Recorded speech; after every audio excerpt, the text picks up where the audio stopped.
Zee TV news కి స్వాగతం. రాష్ట్రంలో అన్నదాత ఆక్రందనలు ప్రభుత్వానికి వినిపించడం లేదా? ఎలినివో ప్రభావంతో పంటలు కళ్ళ ముందే ఎండిపోతుంటే ప్రభుత్వం మాత్రం ప్రేక్షక పాత్ర వహిస్తుంది.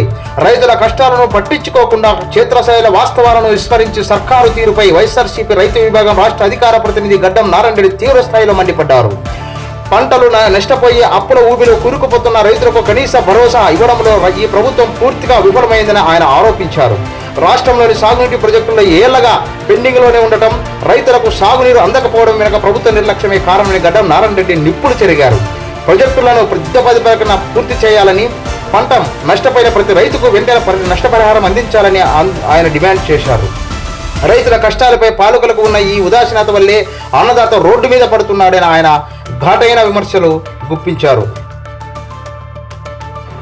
ఇప్పటికైనా ఆంధ్రప్రదేశ్లో ఉన్నటువంటి రైతుల ఆవేదనను, రైతుల నష్టాలను తక్షణమే పరిష్కరించాలని, లేని పక్షంలో రాష్ట్ర వ్యాప్తంగా రైతు ఉద్యమాన్ని పూనుకుంటామని రాష్ట్ర అధికార ప్రతినిధి గడ్డం నారాయణ రెడ్డి డిమాండ్ చేశారు. ప్రభుత్వానికి కూడా హెచ్చరికని జారీ చేశారు. చూడాలి ఈ సంఘటనపై వారి అధికార పక్షం ఏ విధంగా స్పందిస్తుందో. మరి ఆయన మీడియాతో ఏం మాట్లాడారో ఒకసారి చూద్దాం. నమస్కరించి తెలియజేయడం అనగా, ఈరోజు ఆంధ్రప్రదేశ్లో ఎలినివో ప్రభావంతో డ్రాట్ మొదలైంది. ఎక్కడ చూసినా పంటలు ఎండిపోతున్నాయి. దీని మీద ఇంతవరకు వ్యవసాయ శాఖ స్పందించిందే లేదు. తదుపరి కూటమి ప్రభుత్వం కానీ స్పందించటం లేదు. ఏమో అర్థం కావటం లేదు. ముఖ్యంగా నేను చెప్పేది ఏమంటే, ఈరోజు టీబీ డ్యామ్కి నీళ్ళు లేవు అన్నారు. నిన్న 25 టీఎంసీలు నీళ్లు టీబీ డ్యాంలో వచ్చినాయి. కాబట్టి త్వరలో 50 టీఎంసీల నీళ్లు టీబీ డ్యాంలో వచ్చి దాన్ని మనకు అలికేషన్ చేసి ఎల్ఎల్సికి ఒక పంటకైనా నీళ్ళు ఇస్తారని ఆశిస్తున్నాం. ఎల్ఎల్సికి ఒక పంటకైనా నీళ్ళు ఇస్తారని ఆశిస్తున్నాం. దేవుని దయతో ఖచ్చితంగా జరుగుతుందని ఆశిస్తున్నాం.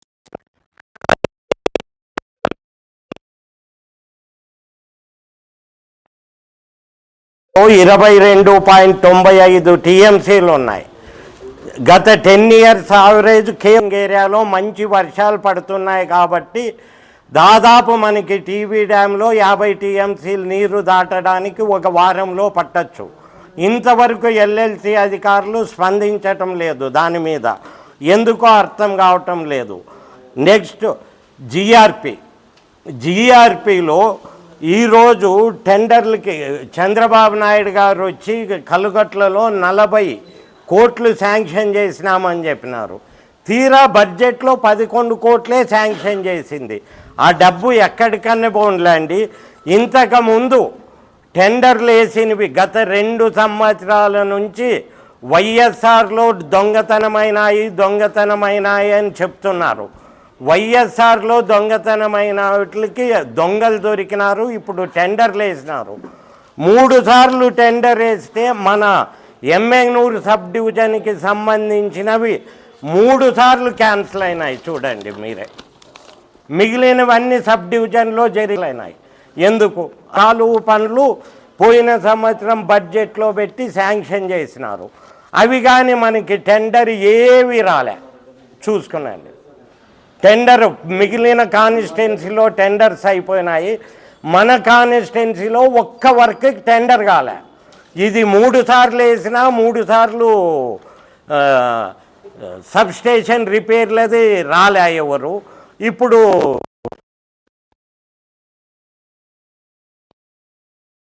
అర్థం కాదు. ఒక్కసారి ఎమ్మెల్యే గారు, కూటమి నాయకులు జిఆర్పి ఆఫీసుకు పోండి. జిఆర్పి ఆఫీసులో ప్రతి అధికారి డిప్యుటేషన్ మీదే మన దగ్గర ఉన్నారు, అక్కడ పనిచేస్తున్నాడు, అక్కడ ఉన్నారంటారు. వాళ్ళు ఈ 2 ఏళ్ళలో మీరు సెల్ డాటా తెప్పించుకునండి. వాళ్ళు ఎక్కడ పని చేయటం లేదు. వాళ్ళు హాయిగా ఇంటికాడుండి దీంతోనేమైనా ఇడిచిపెడుతున్నారు. కాబట్టి వెంటనే జిఆర్పి అధికారులపై యాక్షన్ తీసుకోవాల్సిందిగా కోరుచున్నాము. 1. నెంబర్ 2, మొన్న ఇక్కడే లోకల్ ఇత్తనాలు, దొంగ ఇత్తనాలు దొరికి తర్వాత ఒకరు మన ఏసీబీ వాళ్ళు పట్టుకోవడం జరిగింది. పట్టించిన వ్యక్తిపై దాడి జరిగింది.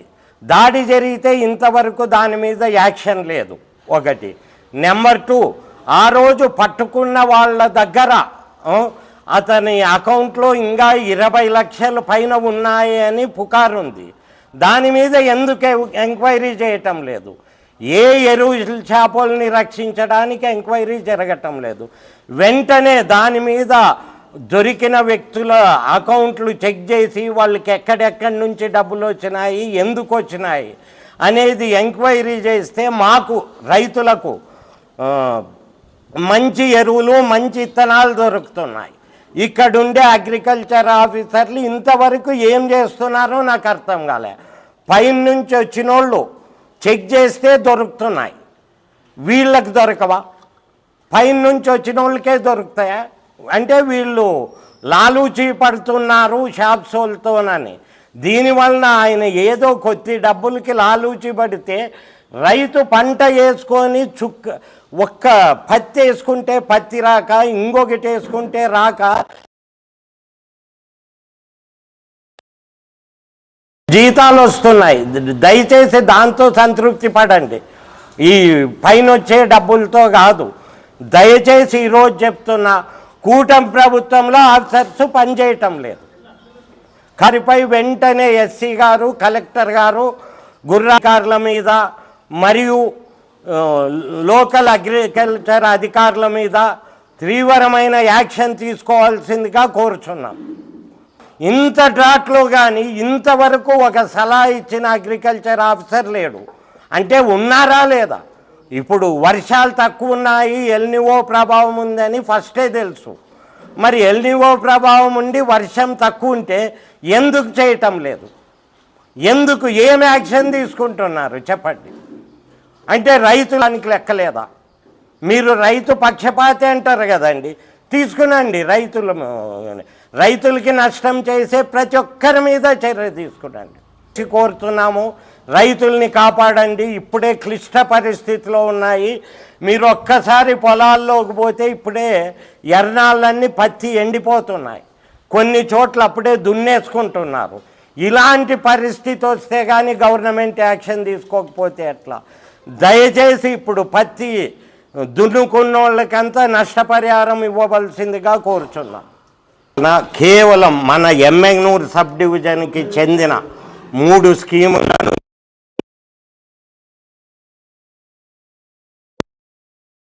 ఇప్పుడు మన నది పారదు అని గ్యారంటీ ఉందే? ఈ అధికారులకు అడుగుతున్నా. మన నది పారినప్పుడు అది కొట్టుకొని నింపుకుంటే ఆ 13,000 ఎకరాల భూమినైనా మనం పండించుకోవచ్చు కదా. వర్షం లేదు, బయలు భూములు పోని ఇబ్బందిలే, అది దేవుని కృప, మనం ఎవరేం చేయలేము. అవకాశం ఉండే గుర్రాఘవేంద్రని యూజ్ చేసుకొని కేవలం నందవరం మండలంలోకి సంబంధించిన ఎమ్మెగ్నూరుకి సంబంధించిన మండలానికి సంబంధించిన భూములే 13,041 ఎకరాలుకి నీరు పారుతుంది. ఆ 13,041 ఎకరాలన్నా మనం రక్షించుకోవాల్సిన బాధ్యత మన మీద, ఇప్పుడు గెలిచిన నాయకుల మీద లేదా? చూస్తూనే ఉండండి జీటీవీ న్యూస్ను.